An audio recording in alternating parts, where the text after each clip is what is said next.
बिस्मिल्लाहिर्रहमानिर्रहीम। नाज़रीन अस्सलाम वालेकुम, मैं हूँ इमरान वसीम। नाज़रीन, आज के इस व्लॉग में 3 बड़ी अहम ख़बरों पर आप नाज़रीन के साथ गुफ्तगू करेंगे। उन ख़बरों की तफसीलात आप नाज़रीन के साथ शेयर करेंगे। नाज़रीन, आज की हमारी जो ख़बरें हैं उन ख़बरों की हेडलाइन चूँकि थंबनेल पे आप नाज़रीन पढ़ चुके हैं, तो आज की ख़बरों का तारुफ़ कराने के बजाय अपनी पहली ख़बर से गुफ्तगू का आगाज़ करेंगे।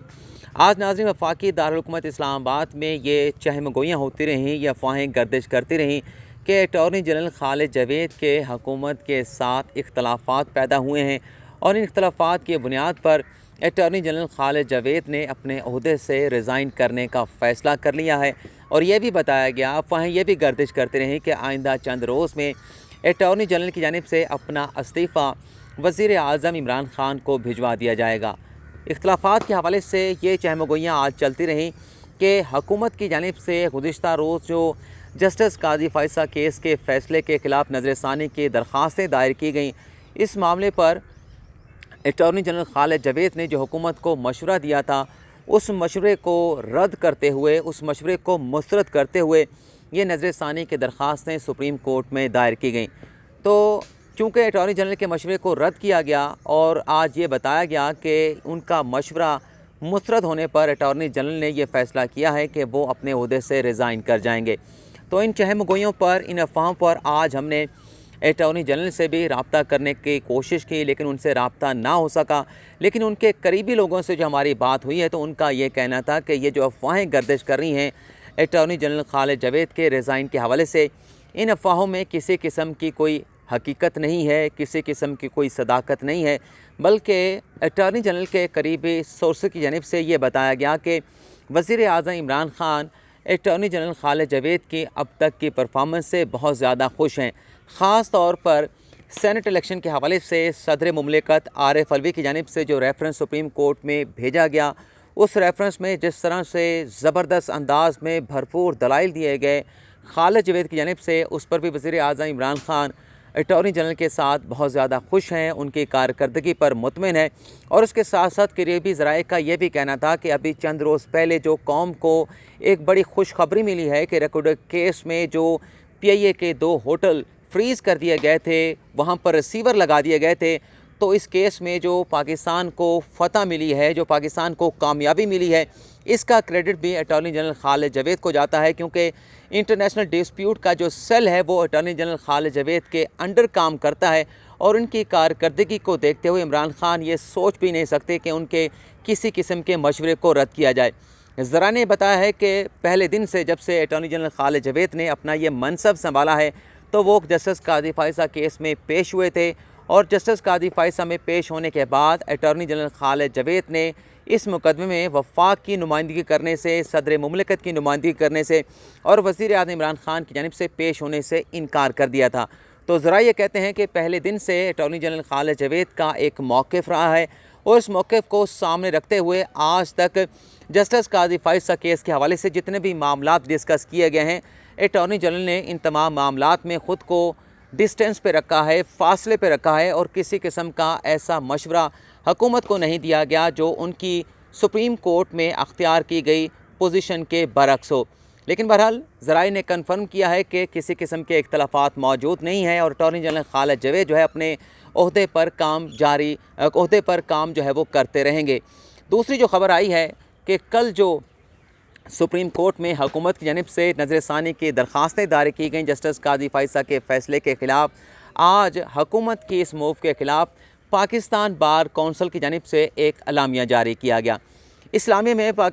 में पाकिस्तान बार कौंसिल के वाइस चेयरमैन खुशदिल ख़ान की जानिब से हुकूमत की जानिब से जो नज़रसानी की दरख्वास्तें जस्टिस काजी फ़ैसल केस के फ़ैसले के ख़िलाफ़ दायर की गईं, हुकूमत के इस मूव पर पाकिस्तान बार कौंसिल के वाइस चेयरमैन खुशदिल ख़ान ने तशवीश का इजहार किया। खुशदिल ख़ान के पाकिस्तान बार कौंसिल के इलामिया में यह कहा गया कि हुकूमत का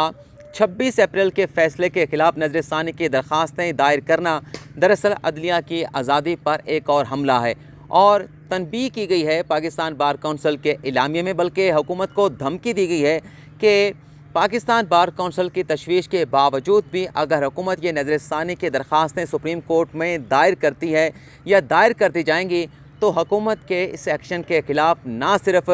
भरपूर एहतजाज किया जाएगा, मुल्क गिर एहतजाज किया जाएगा, बल्कि हुकूमत की इस मूव की भरपूर मुखालफत भी की जाएगी। बाकी की नाज़रीन दो ख़बरें हैं वो भी आप नाज़रीन के साथ शेयर करते हैं, लेकिन यहाँ पर चूँकि अज़ान शुरू हुई है, अज़ान के बाद दोबारा आपकी खिदमत में हाज़िर होते हैं।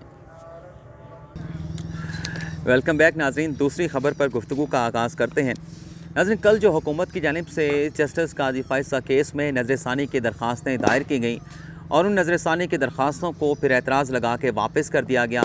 ये एतराज़ का मामला क्या था, ये आज मैंने पता चलाया है कि किस बेस के ऊपर इन नज़रसानी की दरख्वास्तों को रिजेक्ट किया गया, मुस्तरद किया गया और एतराज़ात क्या थे, एग्जैक्टली क्या एतराज़ जो है वो हुकूमत की नज़रसानी की दरख्वास्तों पर लगाए गए। ये नाज़रीन इंस्टीट्यूशन ऑफिसर हैं जहां दरख्वास्तें दायर की जाती हैं, नया केस फ़ाइल किया जाता है। तो ये वो एतराज़ात हैं जो कल हुकूमत की नज़रसानी की दरख्वास्तों पर इंस्टीट्यूशन ऑफिसर नज़ीर अहमद की जानिब से लगाए गए थे। 25 मई की तारीख़ इस पर दर्ज है। एक और अज़ान का नाज़रीन आगाज़ हुआ चाहता है, तो एक मरतबा फिर मैं वक्फ़ा लेना चाहूँगा, दोबारा आपकी खिदमत में हाज़िर होता हूँ। बिस्मिल्लाहिर्रहमानिर्रहीम। नाज़रीन, इन एतराज़ात को पढ़ने के बाद, इन एतराज़ात को देखने के बाद साफ़ नज़र आता है कि बड़ी तेज़ी के साथ, बड़ी ही जो है वो उजलत में और बड़ी ही गैर ज़िम्मेदारी के साथ, गफलत के साथ ये नज़रसानी की दरख्वास्तें तैयार की गईं और उसी तेज़ी के साथ, जिस तेज़ी के साथ इन्हें तैयार किया गया था, उसी से भी ज़्यादा तेज़ी से, जल्दी में, उजलत के साथ सुप्रीम कोर्ट में दायर किया गया। इसमें नाज़रीन पहला एतराज़ ये उठाया गया है, मैं साथ साथ पढ़ता जाता हूँ, फिर आप नाज़रीन को बताऊँगा भी।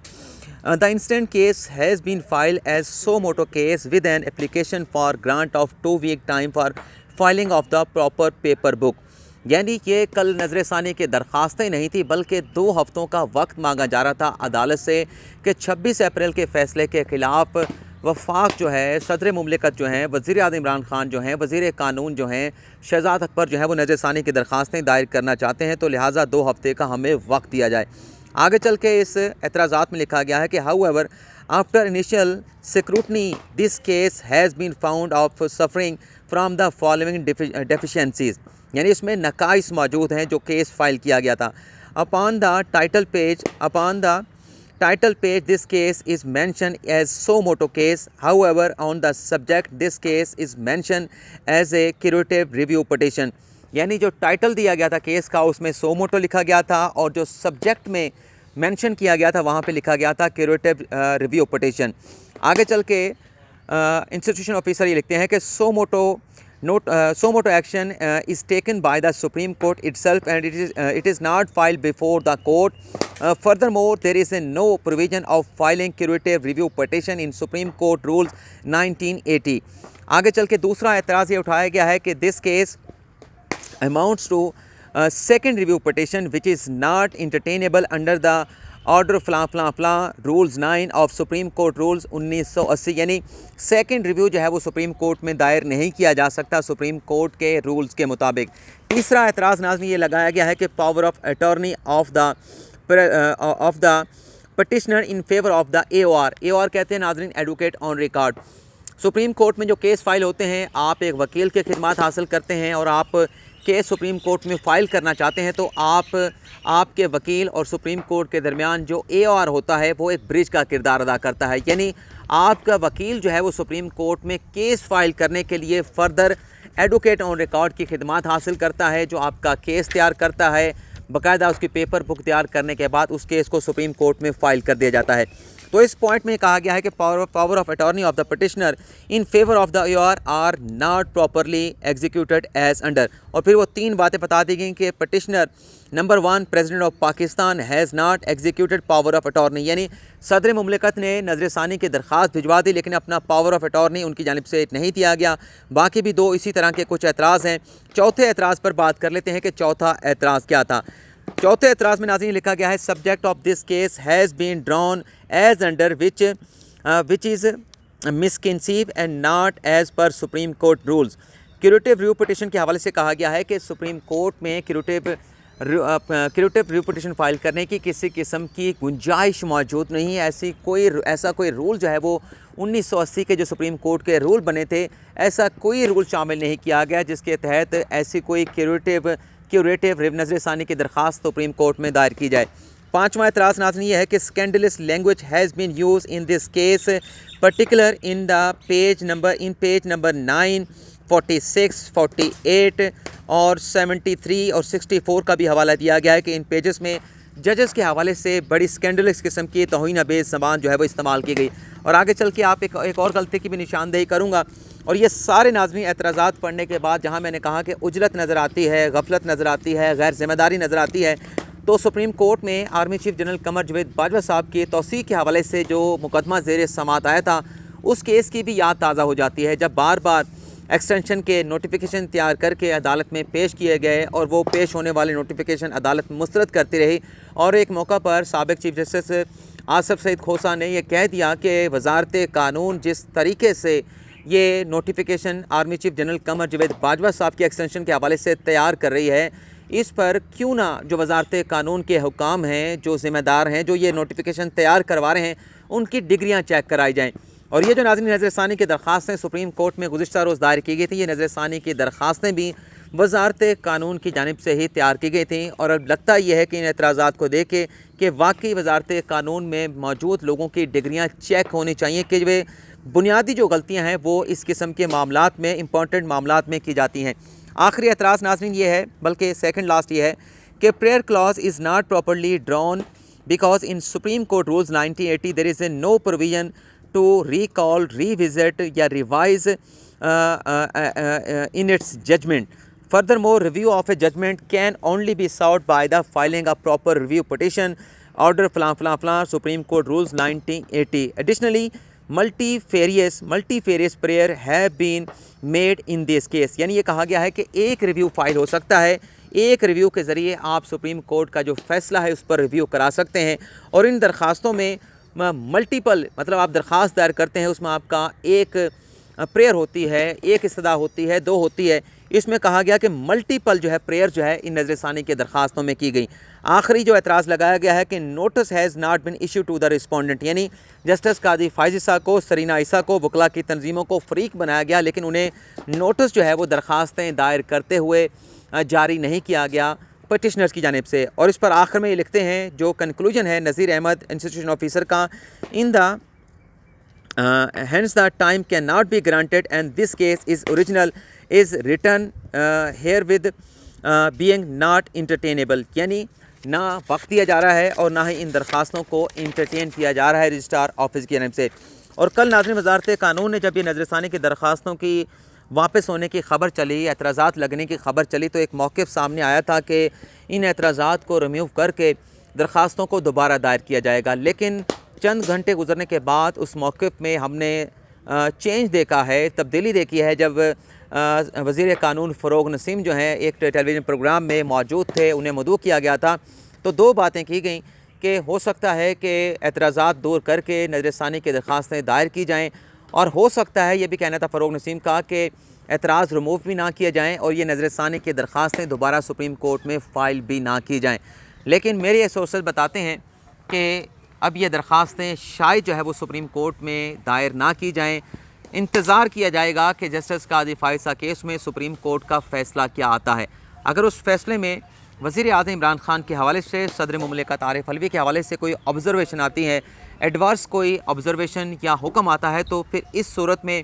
सुप्रीम कोर्ट से रुजू किया जाएगा। लेकिन फ़िलहाल ये नाज़रीन मामला दब गया है, ठंडा हो गया है। वज़ीर आज़म इमरान ख़ान की सरबराही में जो इजलास हुआ, 2 घंटे तक ये जारी रहा। इसमें वज़ीर आज़म इमरान ख़ान की कानूनी टीम उनके साथ बैठी रही और इस बात में मशवरा होता रहा, ये जो नज़रसानी की दरख्वास्तें दायर की गई हैं इस मामले के ऊपर, कि आया कि ये नज़रसानी की दरख्वास्तें दायर होनी चाहिए, नहीं दायर होनी चाहिए। तो इस पर अल्टीमेटली ये फ़ैसला किया गया था कि नज़रसानी की दरख्वास्तें दायर करेंगे, लेकिन दायर करने के साथ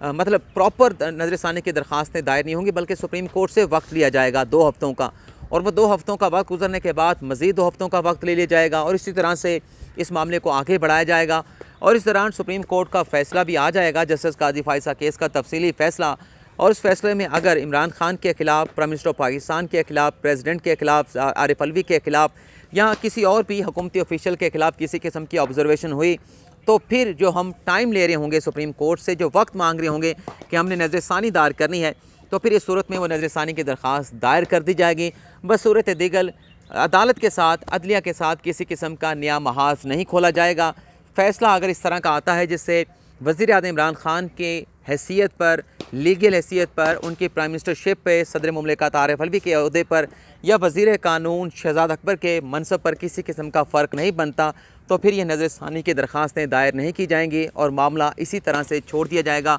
और अदलिया के साथ किसी किस्म का नया महाज नहीं खोला जाएगा। तो नाज़रीन, आज की इस वीडियो में इतना ही। फ़िलहाल आपसे इजाज़त चाहते हैं। अल्लाह हाफ़िज़।